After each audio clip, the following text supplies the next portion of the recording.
Hey guys, what's going on? Troy at Mountain Man Treasure here, and it's cold. Mountain Man, Mountain Man. Treasures. Welcome into the channel, guys. My name is Troy. I'm a reseller in the frozen tundra of Montana. Last night, some locations in Montana, 70 below with the wind chill. No joke. This morning, just straight temperature. I woke up, it was 35 below outside my front door. And I got to go out in it today to drop off some mail and to pick up some groceries. So wish me luck. This is a channel all about reselling. I'm a reseller. I go to garage sales and estate sales. I go to thrift stores. I buy stuff and then I sell it on eBay. And eBay definitely slowed down the last few days. You know, we had that huge pre-Christmas push, as always happens during the fourth quarter. And, you know, because we're now almost up to Christmas, things are going to slow down. Also, you know, the country is getting hit by this cold front. Montana's getting hit pretty hard. Colorado's got like blizzards going on today. There's a lot of cold weather out there. I mean, it might drop down to like 40 degrees in Florida. The horror. Things are going to pick up after Christmas. We're going to actually talk about the cold weather and potential impact that might have on your eBay business and what eBay's doing about that. But first, let's take a look at just a couple of things going out of the store today. Let's take a look at them, and then we'll be right back. And it's even colder today, like 35 below straight temperature out there. So we're going to move through this quickly. We've got a little vintage pin here. The light reflecting on it, so hard to see it, I guess. But Schlitz Light. Another quantity listing on that pin. Not big money, but, you know, I'm okay with that when it's quantity listings, especially $4.99 plus shipping on that guy. And here, whoop, getting away from me. Little Scotty dog with a googly eye. I think it's the Google Eye one. I'll have to double check and make sure, but a little brooch. I've been doing well on these things. I sent out an offer on this guy that was accepted, 14 bucks. Plus shipping for that.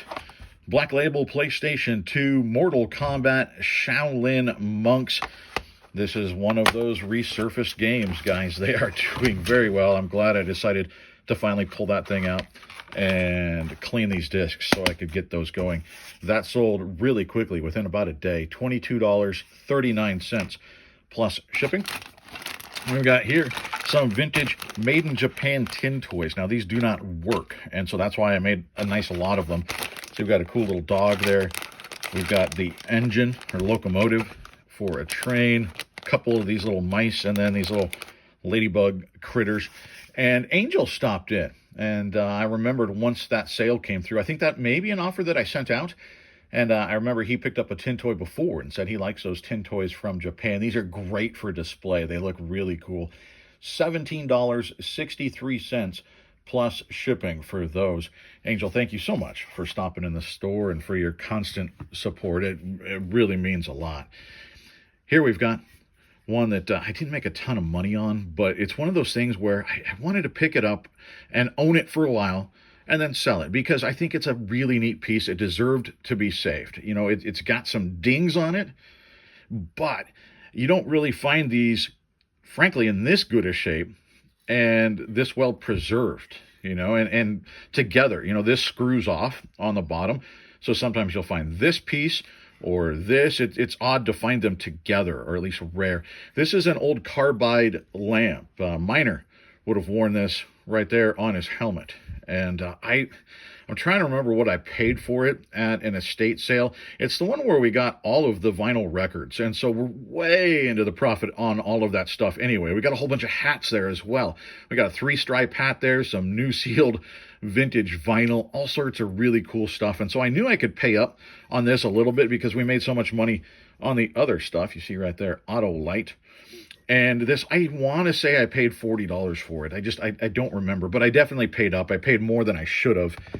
But it was a piece of history that I wanted to save. And I got an offer of $75 on it. I countered at $80, and they accepted it. They took that offer. So $80 plus shipping on that. So just a few things, but happy with them. And like I said, yeah, it's very cold. It's cold out here in my garage, and so we're not going to be out here long. This is going to be a quick video, but I wanted to talk about, we talked about how cold it was, and there is some serious weather impacting a lot of areas of the country, and eBay is not unaware of what's going on. In fact, they sent out a notice the other day. In case you missed it, I'm going to take a look at it. Here it is right here, and we'll read through it. Due to severe storms across several regions of the country, you may be concerned about shipping delays for items already shipped or difficulties getting sold items to your carrier.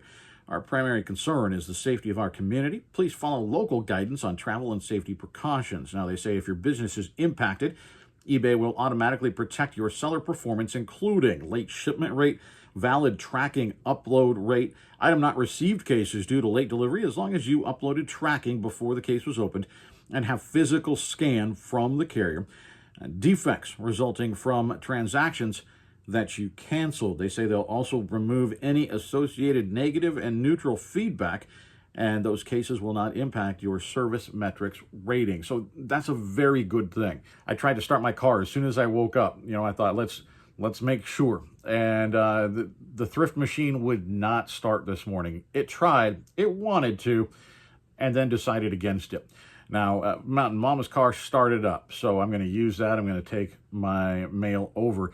But what if neither of those started up? In this instance, I have few enough packages. I think I could get them in my mailbox and my carrier would take them, but it could be an instance where, there's no way for me to get to the post office because of the cold weather. I could then contact eBay, and I think that's what I wanted to pass on to you is don't just take this for granted that, I can't get it there, so eBay says they'll take care of me.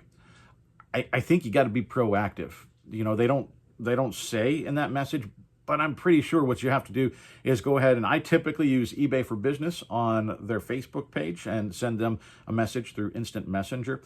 I know some people try to call them. I don't bother with that. I have better results with eBay for Business, but I think you have to send them a message and say, hey, look, here's the situation. This is why I couldn't get this mail out, or I got it out, but it was supposed to be out yesterday. I got it out today. Give them a heads up and let them know. Don't be reactive. If something happens, a customer opens a case, all that, you don't want to be dealing with it. You want it on the record that you tried. You were proactive. You tried to get it out as soon as you could, and you let eBay know, hey, this is why I wasn't able to, but I saw that you sent out a note and said there's protections in place. I just wanted to let you know. I think that's the best way to go about it. So if that's the case, if you fall into one of these categories that they talked about where you couldn't get your mail there, or you couldn't get it there on time, or maybe locally the police are saying emergency travel only, don't go on the roads. Follow that. Don't go out on unsafe roads just to deliver a what's it for an eBay sale. Follow your local guidelines and then get a hold of eBay and say, hey, look, this is what happened. So, random Bill Nye the Science Guy. Bill Nye the Science Guy fact, the guy is not a scientist. For those of you that aren't typically, or maybe are a newer seller or aren't typically in a cold area, and all of a sudden now it's cold, and like me, you're in a place that's, it's not outside, but it's not completely away from the elements. It's cold. Your tape might not work the way you want it to, or the way you're used to using your packing tape. Interestingly, there is a liquid component to tape. I know, it's crazy, but it's true. And that's why sometimes tape won't stick when it gets cold. That liquid component of the tape, the sticky part, it's frozen, so it can't adhere to stuff. So take your tape inside, take it in your house for a little bit, let it warm up, and then use it. Now, sometimes I've noticed there are boxes that it doesn't like sticking to when it's cold as well. So one thing you might want to do is make sure the tape sticks to itself. Tape will stick to tape much better than to cardboard boxes sometimes. So do the wraparound. Make it go all the way around and have the end stick to itself. And when it's cold, just in case there's a tape failure, I tend to go one way and then the other way. I do the cross just to make sure. Now, I did also notice actually my sticky labels out of my printer, my thermal printer. When I went and dropped some off at the post office the other day, one of them was not completely stuck on there. So it probably has some of the same issues. So when you drop off your packages, make sure, press down that label, make sure that it's on there. You don't want that falling off mid-trip either. So just random tidbits for you. Before we leave, I want to bring you a video from my pal, Farmer Mark, just to show you how cold it is out in his yard, I think this morning.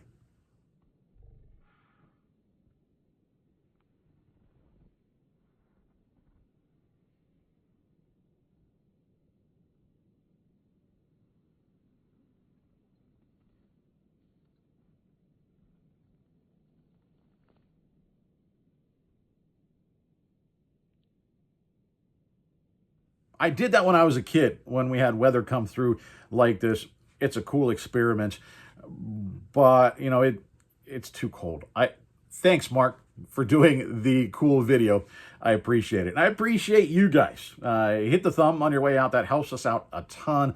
Leave a comment down below. That helps us as well. And we'll see you next time.